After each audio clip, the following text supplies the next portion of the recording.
ठंड के मौसम में सर्दी, जुकाम और खांसी की समस्याएं बढ़ जाती है।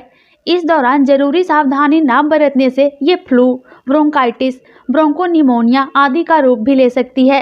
सर्दी जुकाम होने के मुख्य वजह वायरल इन्फेक्शन, मौसम का बदलना, ठंडी हवा, गिरता तापमान और अनुपयुक्त आहार होते हैं। हालांकि इस समस्या से बचने का एक उपाय है और वो है योग।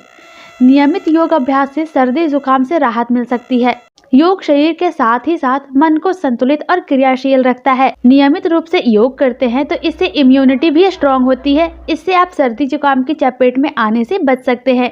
सर्दी जुकाम से राहत पाने के लिए इन योगासनों का अभ्यास जरूर करें। पहला है हस्तपादासन। हस्तपादासन को करने के लिए सबसे पहले सीधे खड़े रहना है।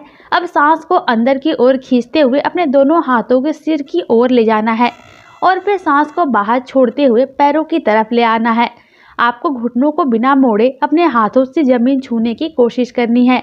ऐसा करते समय जब आप खड़े होकर आगे की तरफ झुकते हैं तो ब्लड सर्कुलेशन हमारे सिर की तरफ बढ़ जाता है। इस तरह साइनस साफ होती है। साथ ही साथ इससे नाड़ी तंत्र को बल मिलता है और शरीर तनाव से मुक्त होता है।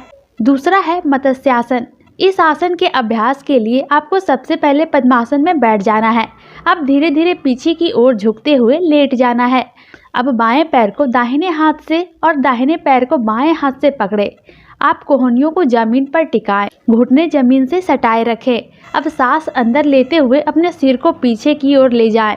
इस अवस्था में धीरे धीरे सांस लें और फिर धीरे धीरे सांस छोड़ते रहें। इसके बाद लंबी सांस छोड़ते हुए आरंभिक अवस्था में लौट आएं। इस योगासन को करते हुए कंधों की नसें उल्टी मुड़ती है। इससे छाती के साथ ही फेफड़ों का भी विकास होता है। सर्दी जुकाम और खांसी में आराम मिलता है।